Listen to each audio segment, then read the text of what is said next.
Donc, merci Étienne, bonjour à tous, bonjour à toute l'équipe que je vois là en présentiel, Océane, que je n'ai pas pu rejoindre aujourd'hui. Moi, j'ai 5 minutes pour vous présenter, je vais faire court, donc en 3 points. Hein, je vais vraiment vous proposer peut-être quelques faits marquants sur la pandémie de Covid en Afrique, parce que je pense qu'il y a des choses à dire sur ce sujet. Il faut faire, je pense, la part des choses. Souligner quelques enjeux et défis à relever pour les entreprises sur le plan sanitaire, et notamment en matière de santé au travail, et dire un mot des actions de la Commission, et surtout peut-être des actualités du programme SEA qu'Etienne a rappelé. Alors, sur le premier point, la situation de la pandémie Covid en Afrique, moi, je retiendrai 4 faits marquants. Il y a beaucoup plus à dire, mais évidemment, 4 faits marquants.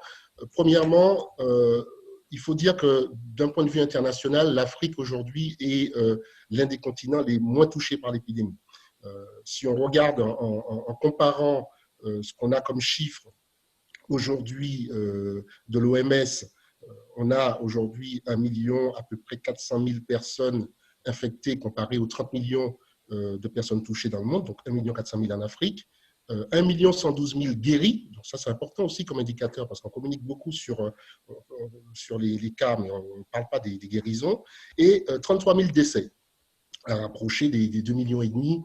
Vous connaissez tous la carte sanitaire de l'Afrique, des décès dus au VIH, à la tuberculose, au paludisme tous les ans. Alors, bien sûr, la réalité de l'épidémie, de la propagation du virus est probablement plus importante que ce que disent aujourd'hui les chiffres et les statistiques officielles, mais et surtout dans les pays qui disposent de capacités de dépistage limitées. Mais le désastre qu'on nous annonçait sanitaire et qu'on aurait pu craindre au début de la crise, surtout dans les pays où les systèmes de santé sont fragiles, ce scénario ne s'est pas réalisé, et c'est tant mieux. Deuxièmement, il s'agit, quand on regarde de près, on a beaucoup de ce qu'on appelle de cas, une majorité de cas asymptomatiques, plus de 90-95%, qui n'évoluent pas vers des formes graves de la maladie. Donc, ça veut dire en termes concrets qu'on n'a pas besoin d'hospitaliser des gens, de les mettre en service de réanimation, et une majorité des patients guérissent sans complications. Donc, de fait, quand on regarde le taux de mortalité lié au Covid sur le continent, il est plus faible qu'ailleurs. Il est même assez faible et on n'a pas en recherche, en tout cas, on ne trouve pas de surmortalité significative, peut-être à l'exception de l'Afrique du Sud et de l'Égypte, qui ont été particulièrement frappés par cette épidémie. Et enfin, je crois qu'il faut aussi rappeler que plus de la moitié des décès aujourd'hui liés au Covid survient chez des personnes qui souffrent de comorbidités, c'est-à-dire qui sont atteintes de diabète et d'hypertension notamment. Alors, on a 2 raisons, il y a 2 raisons qui sont avancées aujourd'hui pour expliquer un peu cette dynamique de la pandémie en Afrique. Le premier, c'est la jeunesse de la population. Et il y a une deuxième raison, qui est une raison d'ailleurs, une thèse qui est aujourd'hui explorée, c'est ce qu'on appelle la thèse de l'immunité croisée. En fait, c'est l'idée que l'exposition antérieure à d'autres familles de coronavirus, vous savez que le rhume, la grippe, etc., permettrait à une partie de la population en Afrique de posséder des défenses immunitaires contre le Covid.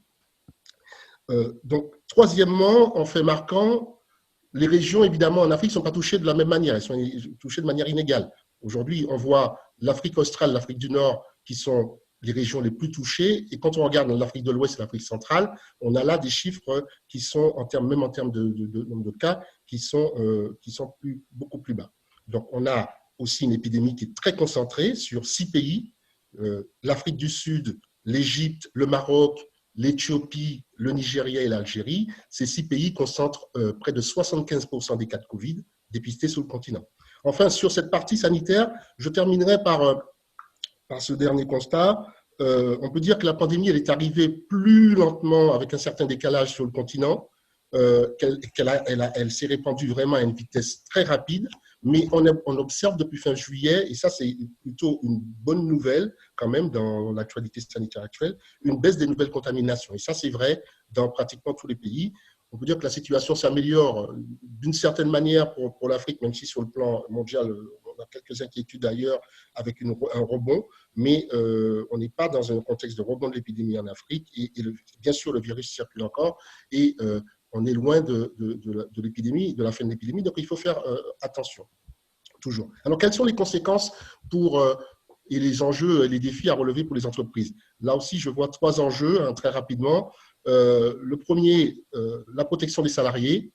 Avec le Covid, on a des démarches d'évaluation, de prévention des risques que les entreprises doivent mettre en place, réfléchir, mettre en œuvre une réorganisation pour éviter que les salariés, qu'un salarié malade contamine des collègues ou que les salariés de l'entreprise soient contaminés, hein, surtout dans les métiers qui sont en contact avec des intervenants extérieurs ou des clients.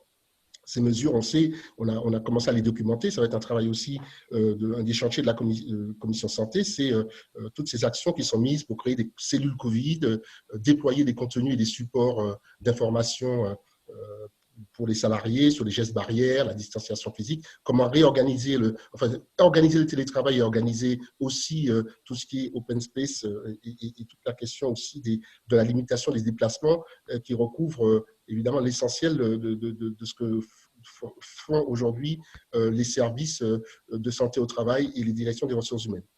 Le deuxième enjeu, c'est la continuité de l'approvisionnement en équipement de protection individuelle. On a en Afrique le même problème qu'on a eu en Europe et ailleurs. Il y a des problèmes d'approvisionnement en masques, en gel hydroalcoolique et surtout, aujourd'hui, un problème d'accès au dépistage, aux tests de dépistage. Alors, imaginez, en France, on fait 4 heures de queue ou 5 heures pour avoir son résultat de dépistage. Imaginez ce que ça peut être dans des pays où les capacités de tests sont limitées et les laboratoires engorgés. Donc, aujourd'hui, un des enjeux importants, c'est d'arriver à trouver des solutions de tests rapides, ce qu'on appelle des point of care, qu'on peut réaliser dans l'environnement de l'entreprise, voire sur place, qui permettent donc des tests rapides antigéniques qui sont une alternative aux tests PCR de référence, qui permettent de délivrer un résultat en 30 minutes. Donc, on a l'exemple aujourd'hui, par exemple, en Côte d'Ivoire, d'entreprises qui commencent à proposer ce test sérologique et test antigénique à leurs employés sur une base volontaire. Sur un plan pratique, ça permet quoi? Par exemple, avant l'entrée en quarantaine préventive, si quelqu'un a des anticorps présents, ça veut dire qu'il a une certaine défense immunitaire contre le Covid, et donc on évite de l'isoler pendant 14 jours pour rien. En fait, le troisième enjeu, c'est la reprise des programmes de prévention d'autres maladies comme le VIH, le paludisme et la tuberculose, qui ont été nettement arrêtés depuis la crise. Donc, on va dire que ça fait bientôt plus de 6 mois ou 7 mois que ces programmes sont à l'arrêt et il faut les relancer. Alors, je terminerai par dire ce qu'on peut faire au CIAN, avec le CIAN et avec l'ensemble des commissions, parce que je pense que sur l'ensemble de tous ces sujets, les entreprises aujourd'hui recherchent de l'expertise, des solutions, un accompagnement, et les commissions du CIAN, sécurité, santé, digital, et toutes sont des espaces pour partager les bonnes pratiques et certainement valoriser les actions des entreprises. Le premier outil que nous avons, c'est le programme Santé en entreprise dont a parlé Etienne. Je ne veux pas m'appesantir dessus. Ce que je peux vous dire, c'est quelques actualités sur ce programme qui était initialement sur 5 maladies, sida, tuberculose, hépatite, paludisme. Nous avons ajouté initialement, il y avait sida, tuberculose, paludisme, diabète, hypertension. Nous avons ajouté évidemment hépatite virale, mais surtout Covid. Donc aujourd'hui, on ne peut pas, les journées que nous organisons santé ou les caravanes santé, bien évidemment, nous avons intégré un volet Covid tout simplement pour prendre en compte la donne sanitaire. On ne pouvait pas faire autrement. L'autre actualité que nous avons, c'est que nous avons lancé une campagne, je terminerai rapidement là-dessus, sur la campagne donc de levée de fonds pour le programme. Donc, Santé en entreprise a évidemment cette responsabilité de mobiliser des ressources pour financer ce programme.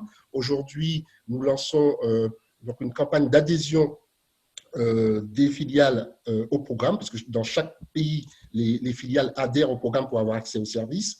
Et nous avons commencé depuis juin dernier une campagne de mobilisation de levée de fonds. La bonne nouvelle, c'est que nous avons reçu déjà de la Fondation Vinci via la Sogea Satom et son président, s'il est là, que je salue, Jean-Michel Guello, 50 000 € pour financer l'achat de fourgons logistiques, deux fourgons logistiques, donc un dans chaque pays, du matériel pour faire des caravanes santé et faire en sorte qu'on ait une continuité des actions, même dans le contexte du Covid. Donc voilà, je vous invite à aller sur une page LinkedIn que nous avons créée pour le programme qui s'appelle Santé Entreprise Afrique. Donc vous allez retrouver là-dessus toutes les informations. Et sur ce qui concerne la commission santé, mais je crois que Etienne t'a tout dit. Sur le site, toutes les informations sont là. Je rappelle juste que nous avons la commission le 6. Voilà, et je termine là. Merci Eric et bon courage pour le déploiement de notre programme commun. Merci beaucoup. Il faut appeler les entreprises à y participer parce que nous sommes dans cette période importante où nous avons besoin de la participation des entreprises. Sans participation des entreprises au programme SEA, le programme ne peut pas fonctionner. Donc, on compte sur vous.